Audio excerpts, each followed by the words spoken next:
Hi folks, and welcome back to the Grumpy Gamer channel. That's it, you guessed it. This is that channel where you don't get to see this old git play modern games. And why is that? For some reason, I still can't stream to this account. When I go into stream, it just directs me to the website. When I've got my headset on, I go to the website. It says everything's been authorized, but I still can't stream.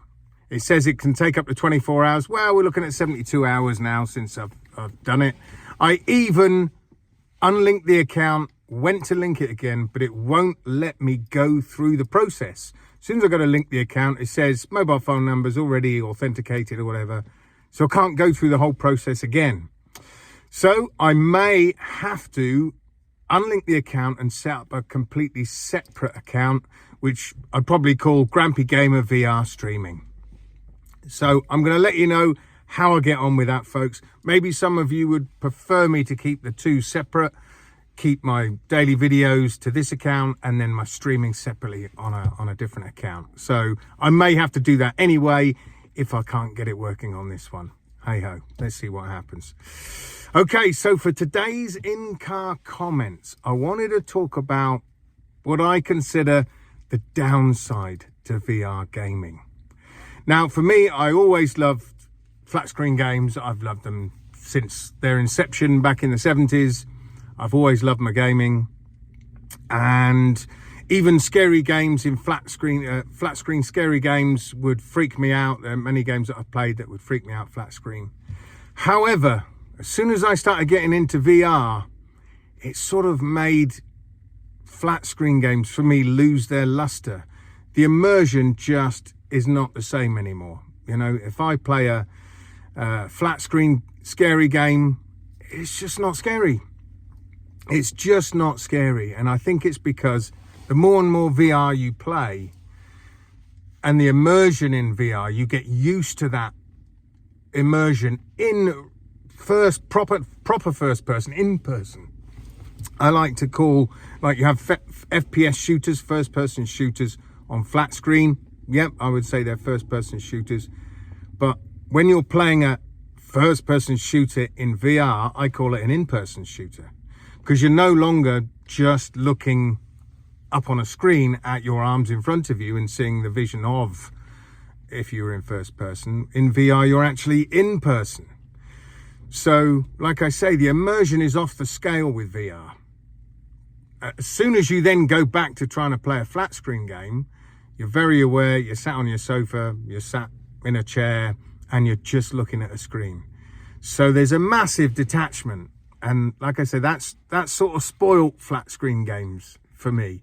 At the moment, I'm playing Alan Wake 2, and it's definitely creepy. But I'm pretty sure it would have creeped me out a lot more if I wasn't into VR gaming. Definitely. Same with, say, Resi, mind you, Resi 8's not exactly scary, but Resi 7, yeah, that was definitely a scary game. In VR, it's off the charts for me. That is a super scary game in VR. Same with Propagation Paradise Hotel, a recent game. Spoke about it many times. If I played that game flat screen, I don't think it would be much of a bother at all. But in VR, again, it is off the scale, knee-knockingly scary, that game. So, yeah, I do think that VR gaming, once you get into it, can spoil flat screen games for you. Even down to racing games. I cannot play flat screen racing games now. I find them, even you know, I've got a wheel and rig and everything like that. But as soon as I sit in it, I'm looking up at a TV screen, it's just not the same. Obviously, in VR, you're in the actual car. So, again, the immersion is off the scale. So I literally don't play flat screen racing games now, apart from things like, what was the Hot Pursuit, Need for Speed Hot Pursuit. I often play that. I got the remastered version of it. I loved that game when it first came out. I'll play that one because it's an arcadey racer. Yeah, I don't mind playing that, and I only play it with a controller. When it first actually came out, I played it on the Xbox with a wheel. Obviously, flat screen, but I had the TV right in front of me. Yeah, I did play it with a wheel. But now I only play that game with a controller every now and again and give it a quick blast. But anything else, Forza, GT7, any other good racing game, I can't play it flat screen. Dirt Rally, I loved that on the PSVR 1. That was great. I mean, it was very blurry, but that was a great game. And Codemasters, to me, have the best force feedback in games. They really, really do. They're second to none, I think, for force feedback in their games. But if a game comes out now, a racing game comes out now, and it's only flat screen, I just don't bother. I will only get it if it's VR. So like I say, for me, VR is definitely, that's the only downside to it, is that it sort of diminishes flat screen gaming.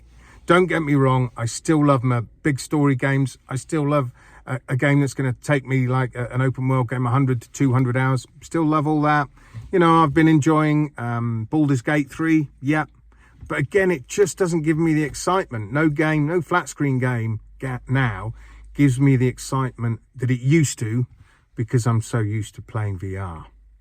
Let me know what you think, guys. Let me know if you found the same, that flat screen gaming just doesn't have the same intensity or whatever anymore. Stick it down in the comments. Let me know what you think.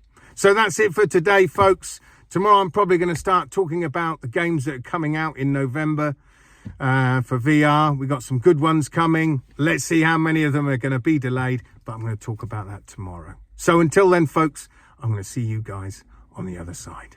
Adios.